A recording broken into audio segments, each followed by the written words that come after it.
नमस्कार, आप सभी का स्वागत है जनता टीवी पर। मैं हूं आपके साथ दुर्गा शर्मा। नजर डालेंगे उत्तराखंड की तमाम अहम खबरों पर। उत्तराखंड में 2027 विधानसभा चुनाव की तैयारियों के बीच कांग्रेस ने अपनी सक्रियता बढ़ा दी है। दरअसल केंद्रीय नेतृत्व लगातार प्रदेश का दौरा कर रहा है। राहुल गांधी और कांग्रेस महासचिव केसी वेणुगोपाल के बाद अब कांग्रेस के राष्ट्रीय अध्यक्ष मल्लिकार्जुन खड़गे 8 अगस्त को हल्द्वानी पहुंचेंगे। यहाँ वो एक बड़ी जनसभा को संबोधित करेंगे। कांग्रेस का लक्ष्य है चुनावी अभियान को गति देना और कार्यकर्ताओं में उत्साह भरते हुए आगामी विधानसभा चुनाव के लिए संगठन को मजबूत करना है। हमारे राष्ट्रीय अध्यक्ष श्रीमान मल्लिकार्जुन खड़गे जी संभवतः 8 अगस्त को जो है हल्द्वानी पहुंच गए हैं और उसकी तैयारियों के लिए हमने पिछले 4-5 दिन से तैयारियां शुरू कर दी हैं। आज स्वयं हमारे प्रदेश अध्यक्ष गणेश गोटियाल जी जो है उधम सिंह नगर और हल्द्वानी जा रहे हैं। हल्द्वानी में उनका कार्यक्रम होना है, बड़ी जनसभा होनी है और उसके लिए जो है तैयारी हमने पूरे जोर शोर से कर दी हैं। सह परिवारी लोगों ने वहाँ डेरा डाल दिया है और बहुत बड़ा भव्य कार्यक्रम होने वाला है। उत्तराखंड में 2027 विधानसभा चुनाव की तैयारियों के बीच कांग्रेस ने जनसंपर्क अभियान तेज कर दिया है। रानीपुर विधानसभा में कांग्रेस के राष्ट्रीय प्रवक्ता आलोक शर्मा लगातार नुक्कड़ सभाएं कर जनता से सीधा संवाद कर रहे हैं। उन्होंने महंगाई, बेरोजगारी, कानून व्यवस्था, शिक्षा, स्वास्थ्य और विकास जैसे मुद्दों पर सरकार को घेरा। कांग्रेस का दावा है कि प्रदेश की जनता बदहाल व्यवस्थाओं से बदलाव चाहती है। वहीं कांग्रेस नेता अखिलेश मिश्रा ने भी चुनावी रणनीति और जनहित के मुद्दों पर पार्टी की सक्रियता को लेकर अपनी बात रखी। कारण ये है कि अब लोगों को समझ में आ गया है, जनता को समझ में आ गया है कि भाजपा के जो कार्य हैं वो उन्होंने डेमोक्रेसी को, राजनीति को इतने निचले स्तर पर ला दिया है। क्योंकि डेमोक्रेसी का जो मतलब है, हमारे विचारों में भेद हो सकता है, जैसे बोलते हैं ना उसको, मत का भेद हो सकता है, मन का भेद नहीं होना चाहिए। कि 2027 में रानीपुर विधानसभा में जिस तरह का माहौल देखने को मिल रहा है, सभी साथियों से जहां पर भी हम जा रहे हैं पूरी तरह से दीवारों पे स्पष्ट लिखा हुआ दिख रहा है कि बदलाव होगा इस बार। और हम सब अपने कांग्रेस परिवार के जितने भी सदस्य हैं उनसे मिलने का हमने एक सिलसिला शुरू किया है। उत्तराखंड की समस्याएं और खास तौर पर रानीपुर की समस्याएं जिस तरह से विकराल रूप लिए हुए हैं, उन सभी समस्याओं के बलबूते पे हम यहाँ पर जनता के बीच में आए। चलिए अब नजर डालेंगे इसी बीच आ रही है एक बड़ी खबर पर। बड़ी जानकारी उससे आपको रूबरू करा दें। मौसम से जुड़ी ये बड़ी खबर। उत्तराखंड में 3 दिन भारी बारिश का अलर्ट। देहरादून, नैनीताल में ऑरेंज अलर्ट जारी किया गया है। कई जिलों में भारी बारिश की चेतावनी जारी की गई है। वहीं पहाड़ों में भूस्खलन का खतरा बढ़ा है। नदी नालों के उफान की आशंका जताई जा रही है। वहीं इस दौरान गरज, चमक, बिजली से सतर्क रहने की अपील जनता से की गई है। बेवजह यात्रा से बचने की अपील भी लोगों से की गई है। बड़ी जानकारी आपको दे दें, उत्तराखंड के मौसम से जुड़ी बड़ी जानकारी। 3 दिन का भारी बारिश का अलर्ट मौसम विभाग की ओर से जारी किया गया है। प्रदेश के लिए 3 दिन भारी बारिश का यह अलर्ट। कई जिलों में भारी बारिश की चेतावनी भी मौसम विभाग की ओर से जारी की गई है। वहीं पहाड़ों पर लगातार भूस्खलन का खतरा बढ़ रहा है। नदी नालों के उफान पर पहुंचने की भी आशंका जताई जा रही है। वहीं इस दौरान लोगों से गरज, चमक, बिजली से सतर्क रहने की अपील की गई है। बेवजह यात्रा से बचने की सलाह भी लोगों को दी गई है। जानकारी दे दें, प्रदेश में 3 दिन का भारी बारिश का अलर्ट जारी किया गया है। इस दौरान देहरादून और नैनीताल में बारिश को लेकर ऑरेंज अलर्ट जारी किया गया है। वहीं कई जिले जहां पर भारी बारिश की संभावना जताई जा रही है, वहीं पहाड़ों पर भी बारिश का खतरा लगातार मंडरा रहा है। भूस्खलन का खतरा इस दौरान बना हुआ है। वहीं गरज, चमक की बिजली से सतर्क रहने की अपील लोगों से मौसम विभाग की ओर से की गई है। तो बड़ी जानकारी दे दें आपको, मौसम से जुड़ी हुई 3 दिन भारी बारिश का अलर्ट प्रदेश में जारी किया गया है, जिनमें देहरादून और नैनीताल में ऑरेंज अलर्ट जारी किया गया है।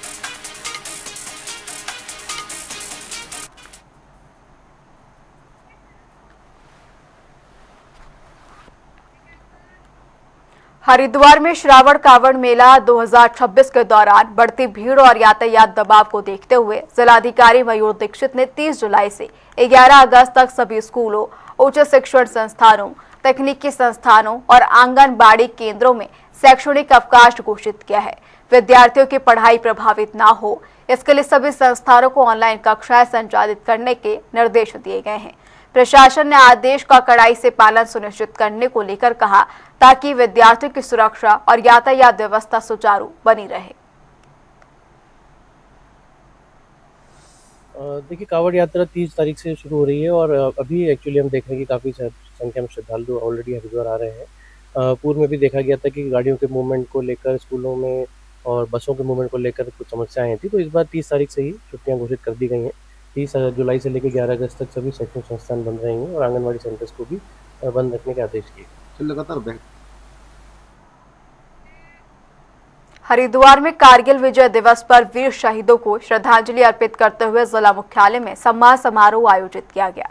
जिलाधिकारी मयूर दीक्षित ने शहीदों के सर्वोच्च बलिदान को नमन करते हुए कहा कि उनका साहस सदैव देशवासियों को प्रेरित करता रहेगा।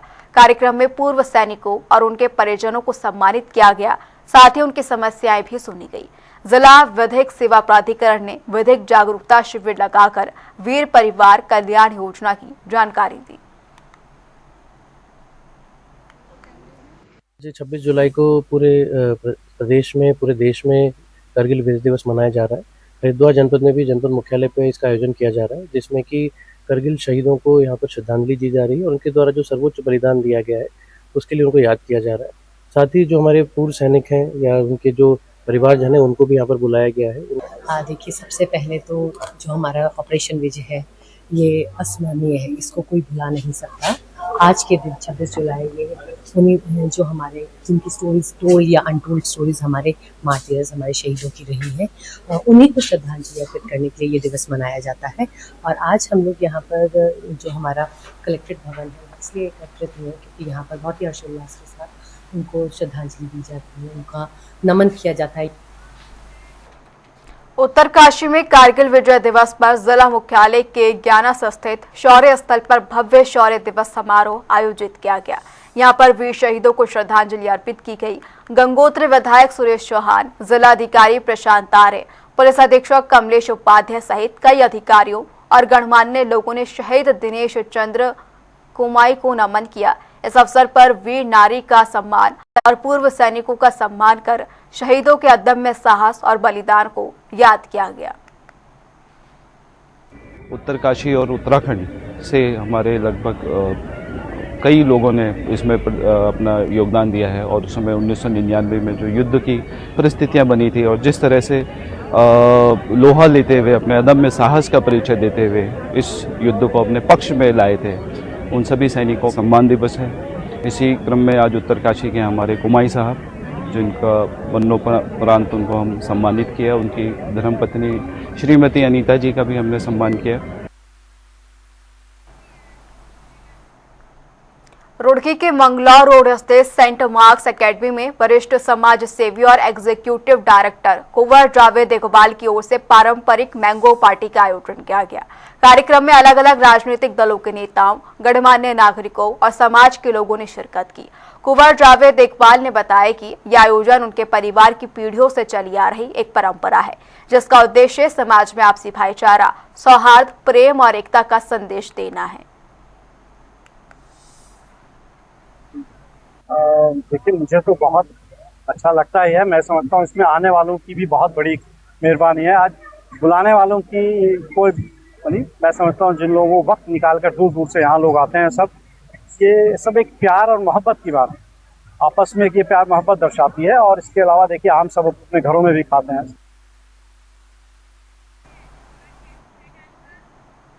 वहीं उत्तराखंड में मशहूर शिकारी से वन्य जीव संरक्षक बने जिम कॉर्बेट की 191वीं जयंती मनाई गई। वन अधिकारियों, संरक्षणवादियों और वन्य जीव प्रेमियों ने उनकी विरासत को याद करते हुए प्रकृति संरक्षण का संकल्प लिया।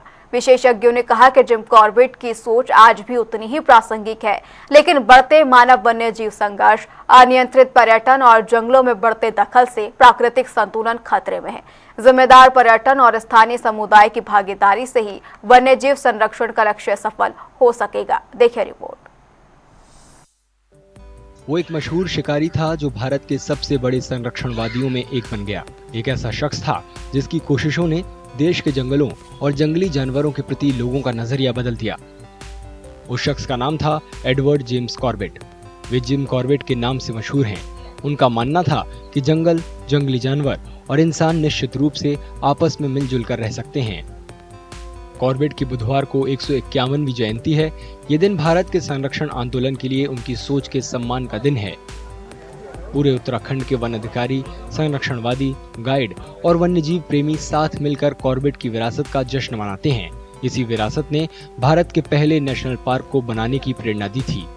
उस पार्क को अब जिम कॉर्बेट नेशनल पार्क के नाम से जाना जाता है। 25 जुलाई का दिन है, वो हम सब के लिए बहुत हर्ष का दिन होता है, क्योंकि आज जो हमारे जिम कॉर्बेट साहब थे उनका जन्मदिन मनाया जाता है और हम लोग वन्यजीव प्रेमी जितने भी कॉर्बेट के आसपास हैं वो सब इस दिन का इंतजार करते हैं।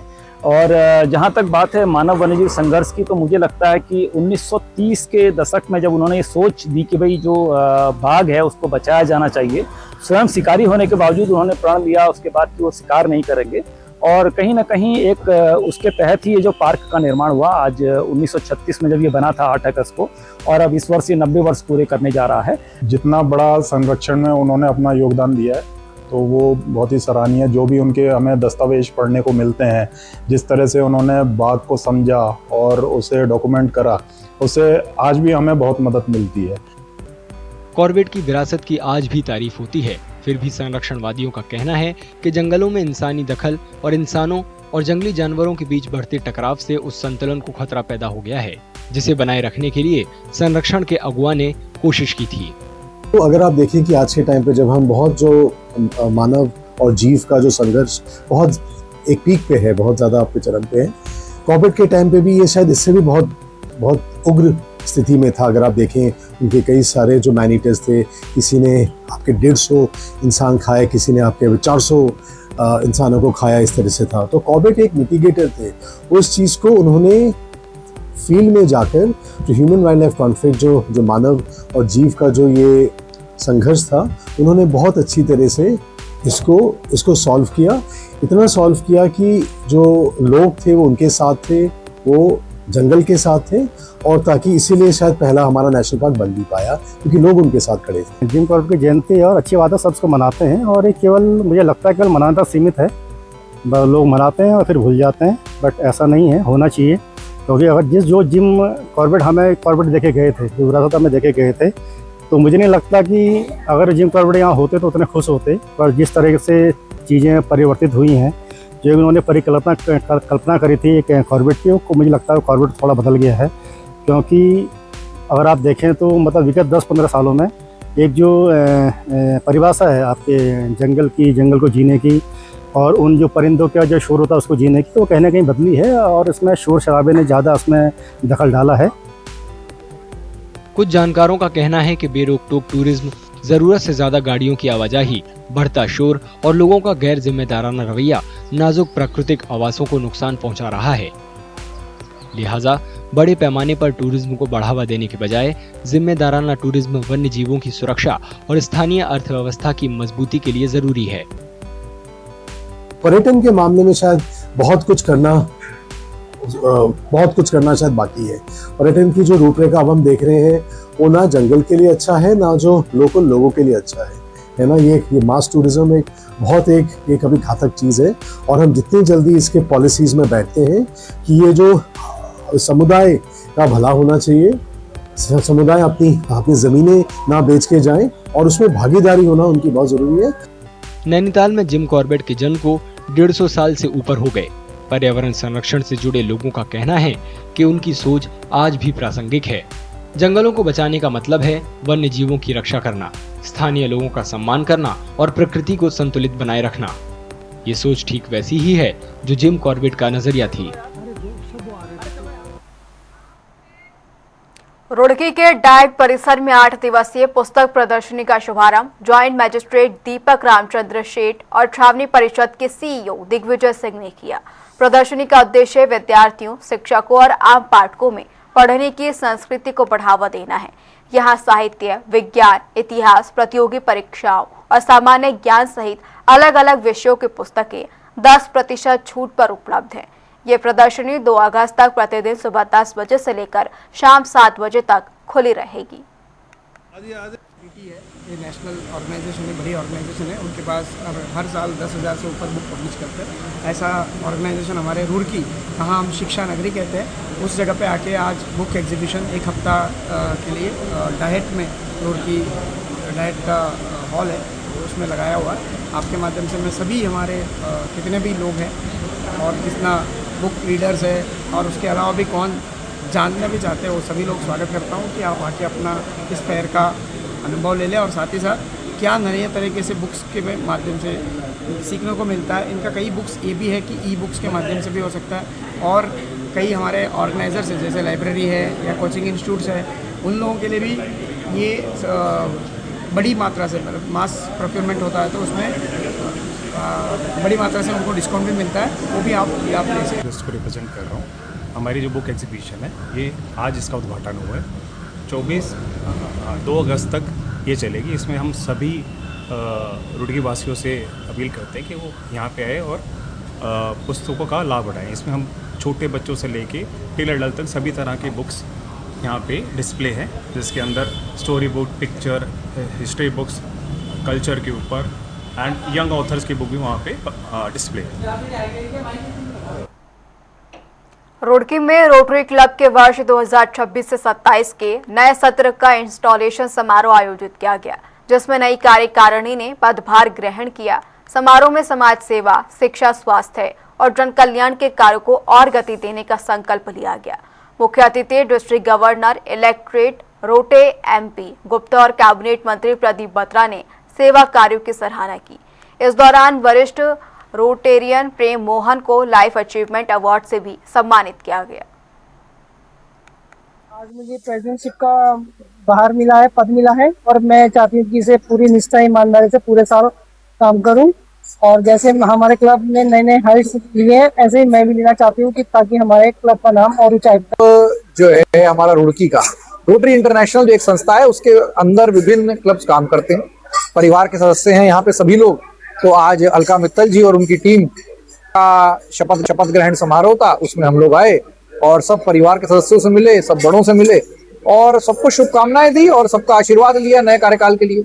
मैं आना हुआ, आज हमारे नई प्रेसिडेंट अलका मित्तल जी बनी, उनको शुभकामनाएं देने के लिए आया था। हमारे पास प्रेसिडेंट इंद्र निशानी जी अपना कार्यकाल बहुत अच्छा करा, सेक्रेटरी निशानी ले रही, और आने वाले समय में रोटरी क्लब में सब एक होड़ रहती है सेवा करने की, सभी अपने कार्यकाल में अच्छे से प्रोजेक्ट करते हैं, और सभी प्रोजेक्ट जो है वो समाज के लिए होते हैं, शिक्षा विभाग के लिए होते हैं, मेडिकल कैंप होते हैं, लगातार सभी क्षेत्र में रोटरी क्लब काम करता है। तो ऐसा क्लब मैं समझता हूँ कि देश को आगे बढ़ाने में, समाज को आगे बढ़ाने में हमेशा योगदान रहता है। केंद्रीय शिक्षा मंत्री धर्मेंद्र प्रधान के इस्तीफे के बाद राजनीतिक गतिविधियां तेज हो गई हैं। हरिद्वार के झबरेड़ा में कांग्रेस ने विधायक वीरेंद्र जाती और पूर्व राज्य मंत्री डॉक्टर गौरव चौधरी के नेतृत्व में विशाल कैंडल मार्च निकाला। इस दौरान बड़ी संख्या में कार्यकर्ताओं और युवाओं ने भाग लिया। विधायक वीरेंद्र जाती ने इसे छात्रों और युवाओं के लंबे संघर्ष की जीत कहा। बोले बीजेपी पर निशाना भी साधा, कहा जन आंदोलन के दबाव में सरकार को जवाब देना पड़ा। हमारा कार्यक्रम जो था, धर्मेंद्र प्रधान जी ने इस्तीफा नहीं दिया था, पहले से ही हम लोगों की कॉल थी कि आज हम छात्रों के समर्थन में कस्बा झबरेड़ा में मसाल जुलूस निकालेंगे, लेकिन वो छात्रों की मैं जीत कहूँ और छात्रों के हौसले ने धर्मेंद्र प्रधान जो हमारे देश के शिक्षा मंत्री थे, उनका इस्तीफा उन्होंने करवा दिया। फिलहाल इस बुलेटिन में इतना ही, रुकेंगे एक छोटे से ब्रेक के लिए।